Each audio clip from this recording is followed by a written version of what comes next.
What is up, bunghole surfers? Bunghole surfers, bunghole sniffers. What is up, bunghole sniffers? It's your boy, Bourbon and More Bourbon, Hunter from Tampa, Florida.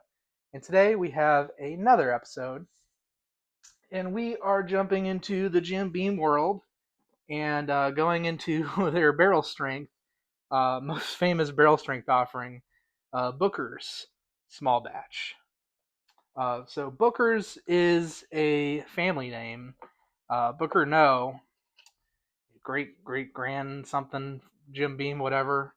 Um, should know that. But he was master distiller, and the late Booker No was a master distiller at Jim Beam. In 1988, he started to pull basically honey barrels from center of the warehouse, in one of the warehouses. I'm not sure which one, and actually multiple warehouses. They do tell you on the bottle tag.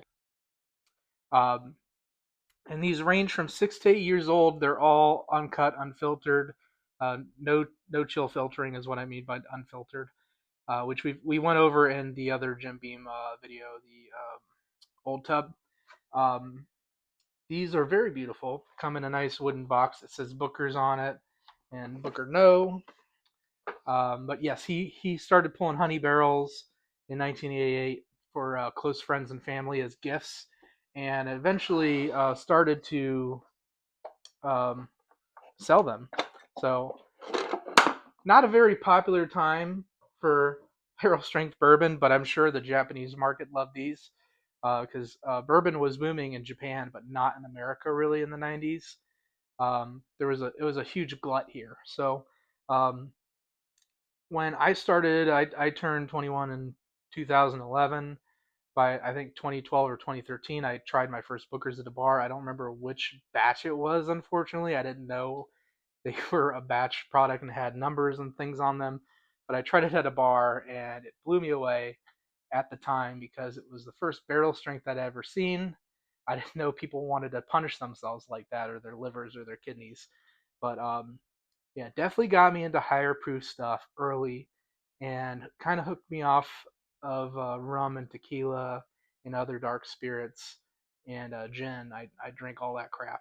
I drank a lot of craft beer too back in the day, and I started really enjoying bourbon. And then I got a little into scotch for a while, but that's whatever. So I got back into bourbon obviously, but I usually will have a Booker's on hand. Um, my last batch that I have besides this one, my last real batch is 2023-04. So from 2023, the last batch of the year. This is one of my favorites of all time. And then my favorite of all time is Booker's Reserves. This is batch one. My wife got this for me for, I think, Christmas last year. Yes, Christmas. I remember opening it up. I was super surprised because I forgot I put it on my list. So thank you, baby. Really still enjoy this, and I try not to get into it too much because I really want to savor this for a long time. And this is not something they make every year the same way. Last year they did a tequila finish. This year they do an apple brandy rye finish with cinnamon put into that. Gross. No, don't do that. So next year I think they're gonna do a 10-year something. They just came out with a new label through the TTP. So really cool that they're doing even older juice next year. If you can't find these, Little Book Infinites are spectacular, and they came out with the first batch around the same time as this.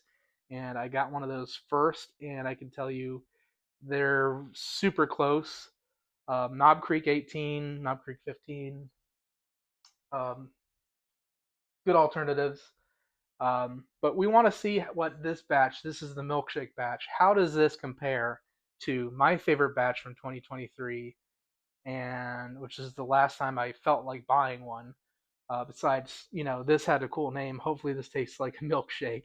Probably not. Um, and then the best one of all time, which is arguably the reserves. Other than they did some anniversary bottles that are unobtainium, basically. I have not tried those, so can't really talk about them. So yeah, we talked about the warehouse. We talked about Booker No. Sorry I butchered that history. Um, so yeah, let's get into the glass.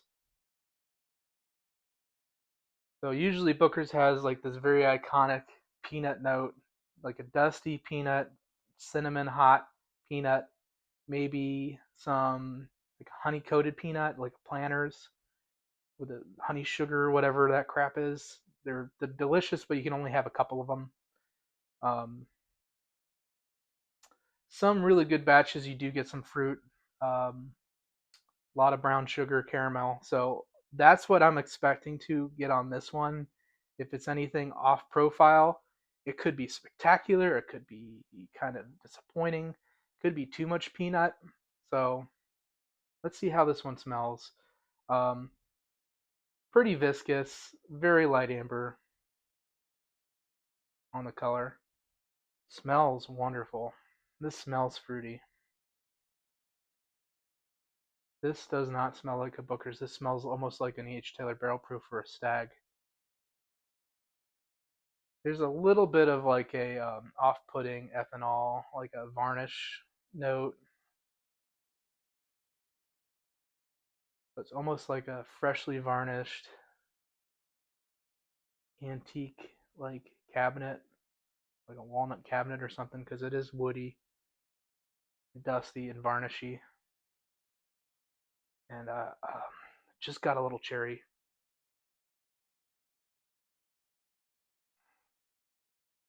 on the palate.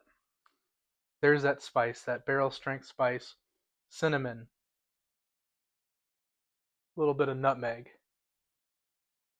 There's some brown sugar, a little bit of like a bitter, um, a little bit of like a bitter tea note, like a black tea. Um, a hint of cherry, and a lot of peanut, a lot of dusty peanut shell. Oh, it smells great though. If you like peanuts, if you like nutty whiskeys, you will probably like Booker's. These are not going to blow your mouth off. Um, one thing I will say, MSRP on these is $99. It's a little high for a 6 to 8 year old whiskey. Um, I got it for 79. I thought that was the best price I've seen ever, and no shipping, anything like that, out the door. I I said okay. I really was interested in this batch because of the name. Didn't know the story, which is pretty short. Somebody like making milkshakes, and spiking them, chocolate malted milkshakes, and Jim Beam was just like a family thing between Booker No and his family, and later on Freddie No could drink the spiked ones when he was older, but that's about it. So not a not a huge story, just kind of an interesting tidbit. Um,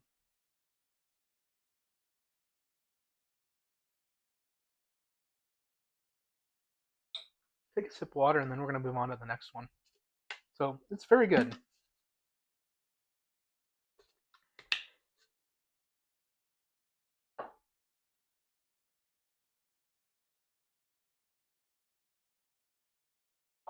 Do I have these in the right order? Okay. So next one is my favorite batch, besides the reserves. 2023-04, 7 years, 2 months, 29 days. It's about 4 months younger. It is a couple proof higher though, 127.8.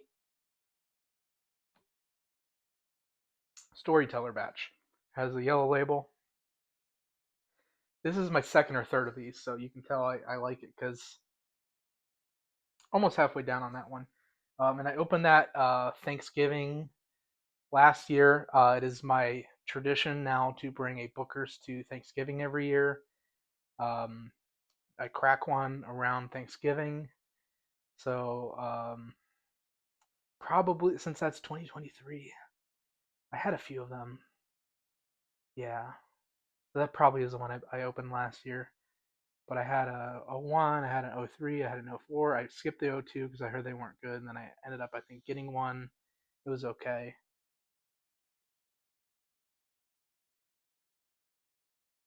This one's more fruity. This is more like strawberry jam and raspberry and cocoa, and a lot of vanilla bean. That was all reflective on the nose too. This one's more like a stag or a really good each to their barrel proof, or even like a kind of off profile Elijah Craig barrel proof, just a little bit hotter.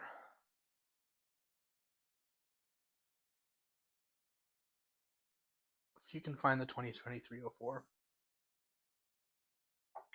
sub $100, and this is the reserve. So this one's got like almost a off profile. It's got the brown wax instead of the black. It's got a cream color, like ticket brown paper. This one's a lot more special looking, a lot more dark. This is extremely dark, like chestnut brown.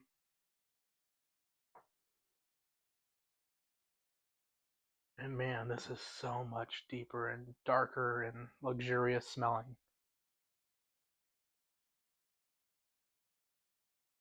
Smoother too. There's a lot of peanut. There's a lot of chocolate and cherry too. This is like a Snickers bar or a Milky Way, or I'm getting a little bit of a toasted coconut. So maybe an almond joy, or what's the other one that's the shittier version of the almond joy? Mounds. It's just an almond joy with no joy.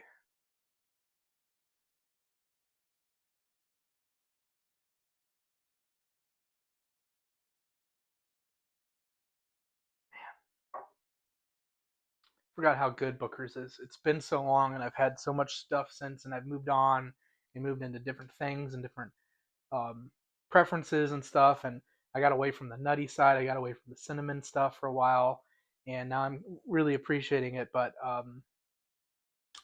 overall, I think my favorite is the reserves, then 2023-04, then Milkshake Batch. Although Milkshake Batch is a very good one, I'd say don't pay over MSRP for it. Don't pay over $100 for it.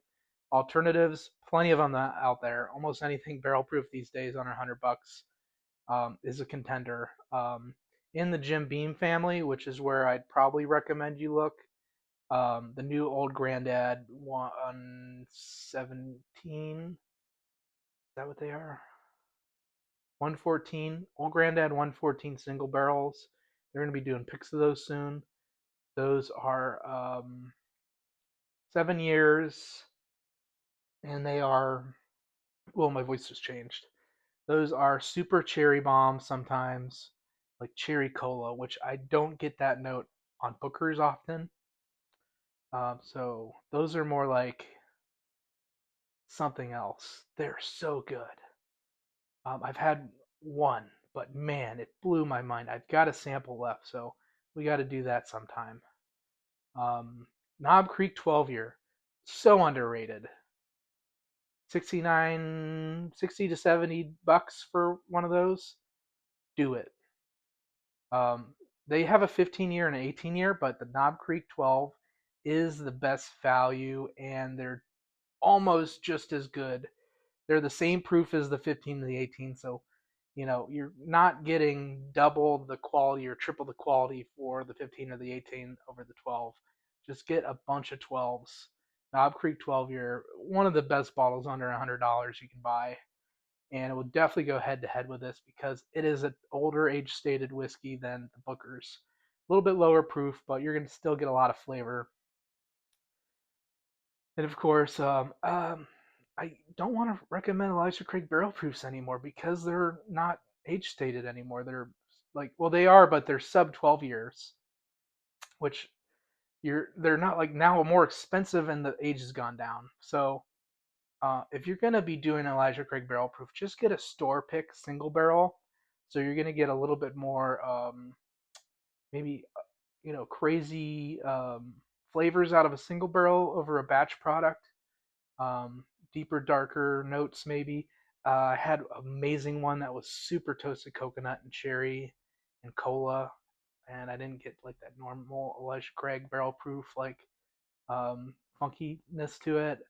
Um, so if I hate that they're usually a little more expensive, but they're worth it some of the times. If you can try them before you buy them, do it. Booker's itself is a try before you buy. Um, if your if your Cheesecake Factory has it, I got like a 4 ounce pour for like $18. They definitely over poured me, and it was one of the 2024 batches. It was like '02 or something, and it was pretty good, especially for that price. But it made me not want to buy the bottle because it was just okay. It doesn't compare to I think these two batches, and I think Milkshake probably creamed anything from 2024, probably 2025 too. This is a could have been released in 2023. It's that good. It's just not as good as my favorite one from that year. And there's going to be batch variation, and you're probably going to have something different opinion than I do about specific batches. But I'm not collecting Bookers anymore. I like to have one or two on hand. I want to have one through Thanksgiving. I'm probably not going to drink all three of these before then. So I still think you know, it's not the best value. If you buy them, you're gonna probably like them. Um, Definitely though, you gotta like Jim Beam. You gotta like this profile. So, anywho, ratings 7.1, 7.3, and 882 out of 100 on the reserves. So, lowest score for the newest batch. My favorite 2023-04 is I'm saying my favorite, but it's not my favorite. Reserves is my favorite. And then, yeah, 71, 73, 82. Final answer. Okay. Remember to like, subscribe, turn on notifications, and thank you for joining us, and we'll see you on the next video. I got it. You want to go outside? I'll let you go. Don't ruin my video, dick.